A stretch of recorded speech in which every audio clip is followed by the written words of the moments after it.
आपल्या सर्वांना माहिती आहे येत्या 31 तारखेला गुरुपुष्यमुहूर्त आहे. गुरुपुष्यमुहूर्त हे गेल्या महिन्यात येऊन गेले, पण ह्या वर्षीचे आता हे शेवटचं आहे ह्या महिन्याचं. त्यामुळे आपल्याला महालक्ष्मी देवीची सेवा करायची. आपण 24 वातींची सेवा आपण केलीच होती, ज्यांनी सप्टेंबरमध्ये केली होती, पण त्यांची पूर्ण नाही झाली. त्यांनी परत ऑक्टोबरला केली, आणि ज्यांची ऑक्टोबरला पूर्ण झाली असेल त्यांनी आताही करू शकतात. म्हणजे ज्यांना सेवा करायची ते करू शकतात. कारण लक्ष्मी फक्त लक्ष्मीची नाही तर अष्टलक्ष्मीची सेवा करतो.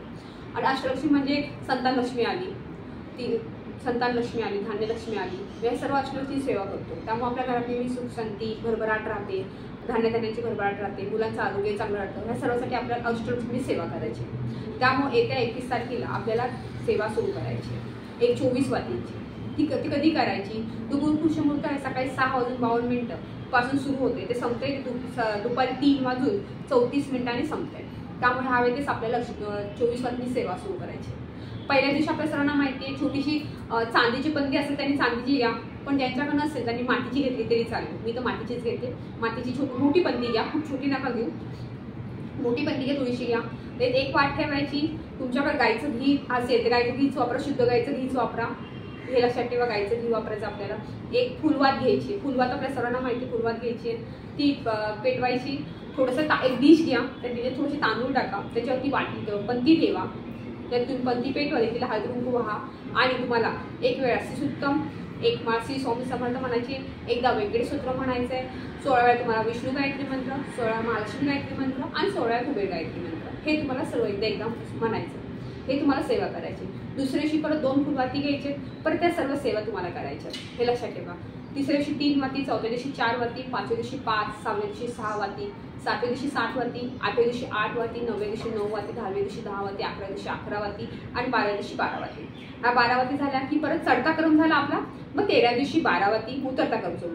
14व्या दिवशी 11 वाती, मग 10, 9, 8, 7, 6, 5, 4, 3, 2, 1 असं. म्हणजे ही 24 वेळी सेवा होते. म्हणजे चढता क्रम मग उतरता क्रम, ही आपल्याला सेवा करायची. ही सेवा खूप महत्त्वाची आहे. हिने केल्यामुळे घरात सुख शांती समोर राहते. आपण नेहमी लक्ष्मीची सेवा करू, सोबत विष्णू भगवानाची सेवा होते. त्यामुळे आपल्याकडे नेहमी आपल्या घरात नेहमी सुख शांती समोर राहते आणि आरोग्य सर्वांचं चांगलं राहतं. त्यासाठी ही सेवा करायची. तुम्हाला तुमच्या अडकलेली कामं होतात, मार्गी लागतात, तुमची कोणत्या अडचणी तुम्हाला येत नाही. हा सेवा केल्यामुळे आपल्या मनात समाधानी तेवढं पडतं.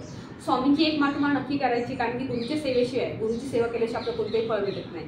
कारण एक म्हणतात ना, देव जरी कोपऱ्यात तरी गुरु आपल्या पाठीशी तर आपलं काही काय वाईट होणार नाही. त्यामुळे आपल्या गुरुची सेवा आपल्या करायची. आणि जेव्हा आपण जी वाट चळते थोडी तरी उडते, पूर्ण वाट पेटत नाही, मग ती उरलेली वाट आहे ती जमा करा. तुम्ही 24 दिवसांची जी वाट आहे ती जमा करा. आणि नंतर शेवटच्या दिवशी म्हणजे काय करायचं, कापूर घ्यायचा. कापुरामध्ये सगळ्या कापूरच्या वाती टाकायच्या, म्हणजे आपल्या जळालेल्या त्या घ्यायच्या, टाकायच्या आणि ती पूर्ण घरभर फिरायचा. कारण त्याच्यावर आपण सेवा केलेली असते, त्यात पॉझिटिव्ह एनर्जी असते. त्यामुळे त्या जळल्या तर त्याची पॉझिटिव्ह एनर्जी आपल्या घरात भेटते. इथे कुठेही टाकू नका, निर्मलात वगैरे. तुम्ही त्याच्यात कापूर टाकून 2-3 कापूर टाकून जरी जाळल्या तरी खूप चांगला अनुभव आहे. सोबत त्या दिवशी गुरुपुष्यमुहूर्त आहे, त्यानिमित्त आपल्याला आपल्या स्वामींची सेवा करायची. जमलं तर एक स्वामींचा एक पाठ, मी स्वामी सारांचा एक पाठ जरी केला तरी उत्तम राहील. तुम्ही सोबत एक 11 माळी श्री स्वामी समर्थ मंत्र जप केला तरी चालेल, 11 तारक मंत्र केला तरी चालेल. तुम्ही मठात गेलात तर उत्तम राहील, किंवा दत्तगुरूंच्या मंदिरात गेला तरी उत्तम राहील. त्या दिवशी पिवळं वस्तूंचं दान करा, म्हणजे केळी असू, पिवळी मिठाई असू, दान करा. नाही तर स्वामींना अर्पण करा नैवेद्य म्हणून तरी चालेल, मंदिरात मठात घेऊन जा तरी चालेल. पिवळं वस्तूंचं तुम्हाला दान जमलं तर पिवळ्या वस्तूंचं दान करा, पिवळा कपडा दान करा तरी उत्तम राहील. गोरगरिबींना अन्नदान करा म्हणेल मी. पैसे वगैरे दान ना करू, अन्नदानाला खूप महत्त्वाचं आहे. पैसा तुम्ही किती द्यावं, तुम्हाला लाखो रुपये दिले तरी कोणाचं मन समाधान होणार नाही. पण तुम्ही कोणाला पोट भरून जेवायला दिलं तर परत तुमच्या मार्गात पोट भरले, तुम्हाला बाद झालं, मी तृप्त झालो, बरोबर ना. त्यामुळे कोणालाही पोट भरून जेवायला घाला, हे लक्षात ठेवा.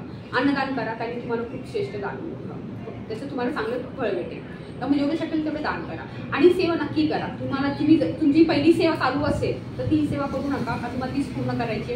पण तुमची पहिली जी सेवा गेल्या महिन्यात सुरू केली असेल ती पूर्ण झाली असेल, ती सेवा तुम्ही कंटिन्यू करा. असं समजा तुम्हाला मासिक धर्म तुम्हाला 2रा-3रा दिवस आहे, तुम्ही करू शकत नाही, तुम्ही तुमच्या मुलींना किंवा मिस्टरांना करायला सांगा पहिले 2-3 दिवस, नंतर तुम्ही कंटिन्यू केली तरी चालेल. किंवा तुमच्या घरात दुसरं कोणाला करायचे असेल, मुलांना मुलीला कोणाला करायला सांगायचं तर त्यांनी केली तरी चालेल. असं नाही की फक्त स्त्रियांनीच करायचे, असं काही नाही. पुरुषांनी केली तरी चालते, स्त्रियांनी केली चालते, मुलांनी केली तरी चालते.